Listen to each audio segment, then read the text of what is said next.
तर लाकूड घेऊन आमची आई वडील पत्र्याला लाकूड लावत होते. हे केवळ बाबासाहेबांची देण आहे असं त्याला वाटत नाही.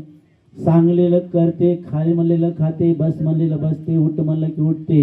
मग त्या अडाण्यावर अडाणी होऊन जाते.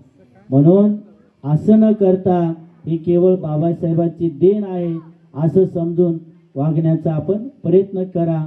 म्हणून आपल्याला त्या सुख बल प्राप्त होते. अंधश्रद्धेमध्ये गेल्यावर आपल्याला काहीही प्राप्त होत नाही, उलट आपली हानी होते.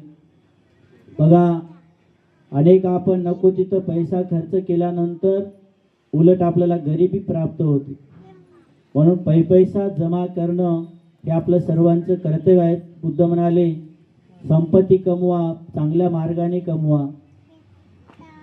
आपण बाह्य संपत्ती, आता थोडक्यात सांगितलं वर, बाह्य संपत्ती ही डोळ्याला दिसणारी संपत्ती खरी नाही. तर हा बुद्धाचे विचार, बाबासाहेबांचे विचार सतत आपल्या परिवाराला देणं, हे लहान मुलावर संस्कार टाकणं हे आपलं सर्वांचं कर्तव्य आहे.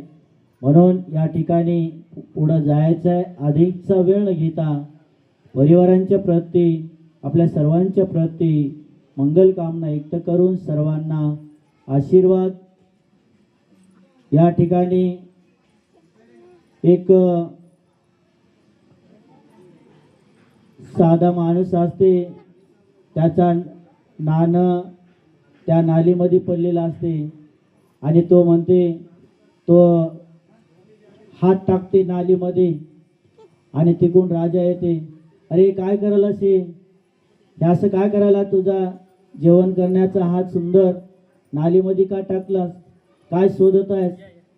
ते म्हणतो, माझा एक रुपया पडला, माझा हा रुपया पडला म्हणतो. तो राजा आहे, तो रथामध्ये बसून, अरे तुझा 1 रुपया जाऊ दे, माझे 2 रुपये घे, पण पुन्हा त्या नालीत हात टाकू नको. हात मध्ये घाण, जेवण करण्याचा हात त्या घाणीमध्ये टाकू नको. तो दुसरं मग त्याचे 2 रुपये घेते, पुन्हा थोडा वेळ शांत बसतो, पुन्हा त्याचं मन ध्यान चित्त त्या नालीकडे जाते आणि पुन्हा तो राजा येतो. अरे तुला सांगितलं होतं ना, म्हणते या नालीमध्ये जाऊ नको, हे नालीत हात टाकू नको, हे माझे सोन्याचे घे म्हणजे 4 नाणे, पण तू मला इथं डबल दिसला नाहीस पाहिजे. त्याचे सोनं घेते, त्याचे सर्व नाणे सोन्याचे घेते, पुन्हा काही थोडा वेळ काळ शांत बसते, पुन्हा